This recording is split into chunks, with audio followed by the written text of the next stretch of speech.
Hi, I'm Karen Darke, and here is the 5th article in a series I'm sharing, which I hope you find useful for navigating life, particularly during challenging times. The articles explore some of the topics and emotions that can help us transcend difficult stuff and connect us with some of the inner gold we all have inside. This article is all about gratitude. Gratitude is a word that's seeped into everyday language more and more in recent years. It seems that we're waking up to the realisation that feeling grateful is a powerful ingredient to transforming our mental well-being and our positive experience of life. Gratitude journaling and meditations are becoming common practice for some.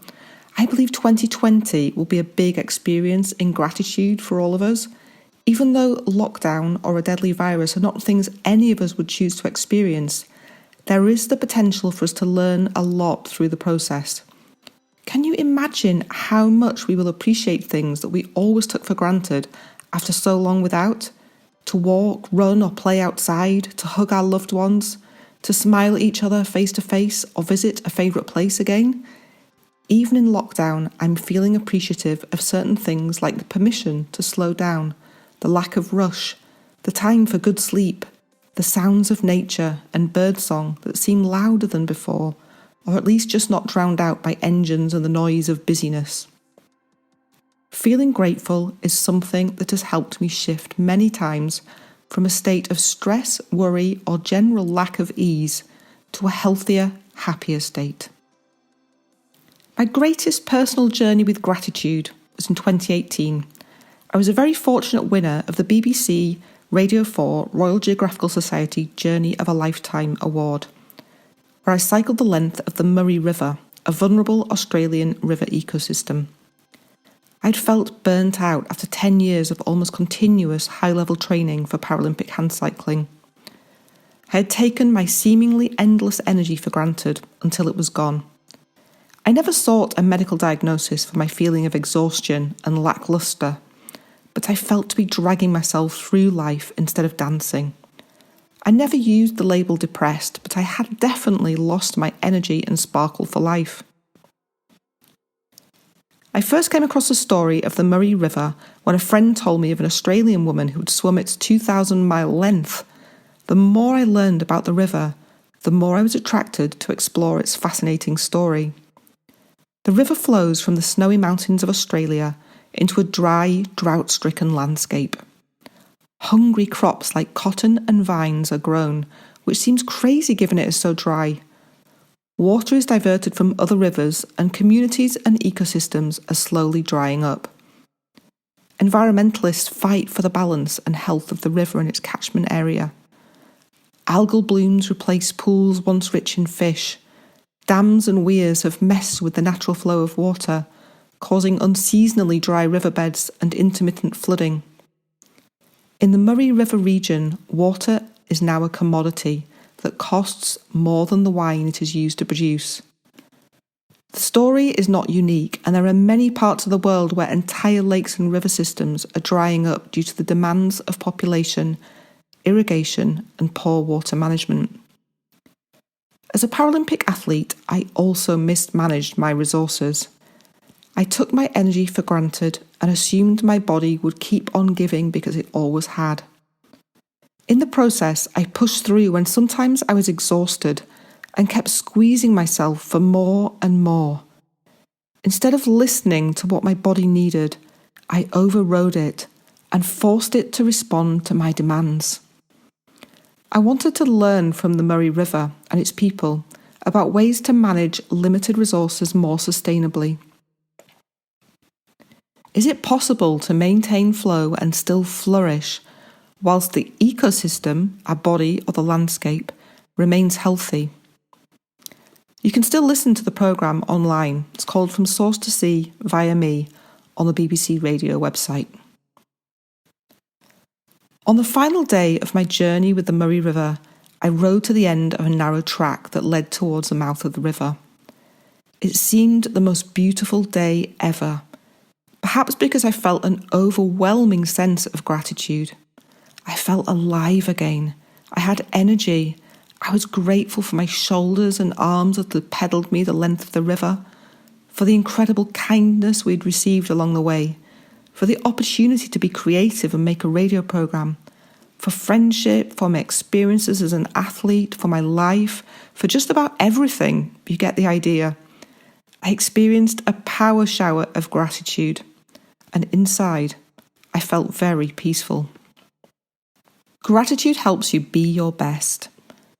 Feeling grateful is well established as one of the foundations of sustainable happiness.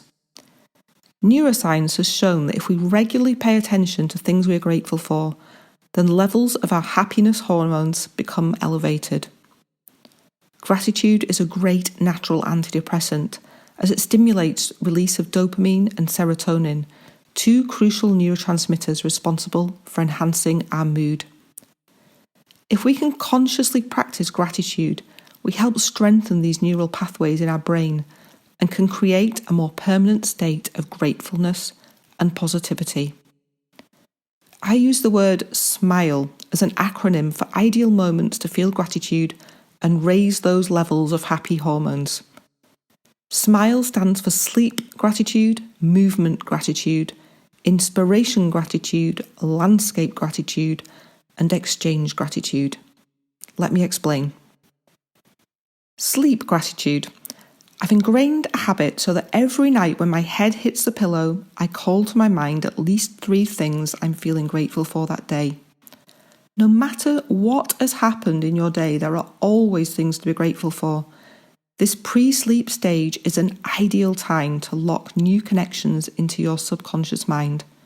The extra bonus is that happy, appreciative, blissful thoughts just before sleep usually lead to good quality rest. Movement gratitude. When you're doing some exercise, it's a great time to feel grateful for the incredible work that your body enables. I often say thanks to my shoulders in appreciation of what I ask of them and what they enable me to do. When they grumble or don't cooperate with my demands as much as I might like, I remember to listen, take care of them, and feel thankful for all that they do. It's surprising with even the smallest injury or pulled muscle how it can impact our ability to do things. Rather than feel frustrated at the part of me that isn't working, I try to give it a bit of love, appreciate it, and marvel at what it normally does for me. Inspiration gratitude. Do you ever get those good, spine-tingling feelings when you witness or experience something special, like a performance, a piece of music, or a unique shared moment? It's as if your body is being filled with inspiration. There are other less tingly moments that inspire us too. Look out for them and turn up your grateful feelings. I think of inspiration as being essential to us, like fuel is for a car. Inspiration gives us energy to keep going through the terrain of life. Landscape gratitude. Nature is a powerful healer and also a great provider of resources to feel grateful for. Whether it's enjoying and appreciating a spectacular sunrise or sunset, or listening to the bubble of a stream or the breaking of waves, there are many things to appreciate in the landscapes that surround us. Even in dense urban areas, you can appreciate a cityscape or a skyscape. Look up and notice the clouds or the stars and feel grateful for the rhythms and seasons of the landscapes around you. Take time to leave your desk or indoor space, step outside even if for 5 or 10 minutes, and connect with the landscape and appreciate it. Exchange gratitude. Using the word exchange, I refer to acts of kindness, that exchange of energy between two people. Although it sounds easy to appreciate someone's kindness, we can take many things for granted, especially when it's given by someone close to us, that we almost expect it from. Try turning up the volume button on your appreciation when someone is kind, and seek a little harder than usual to be kind to others. Being kind helps us as much as those on the receiving end. Studies have proven that our happy hormone levels elevate and our immune response is up to 50% greater when we empathise more with others. If you're interested, explore the work by Dr. David Hamilton and try his TEDx lecture on the benefits of compassion and kindness. Make gratitude a practice. As Einstein said, insanity is doing the same thing over and over again and expecting different results. So if you want to feel more freedom and happiness, why not try starting or turning up the volume on feeling grateful each day? In my own experience, the benefits to physiology and mental wellness come quickly. Thanks for listening to this article.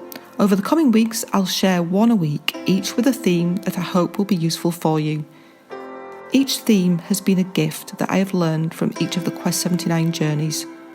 So if you stay tuned, I will take you on a virtual travel experience exploring both outside and in. Next week, the topic is love, something I learned about during the Sacred Way, a journey following India's river Ganges from its source in the Himalaya to its sacred heart in the ancient city of Varanasi.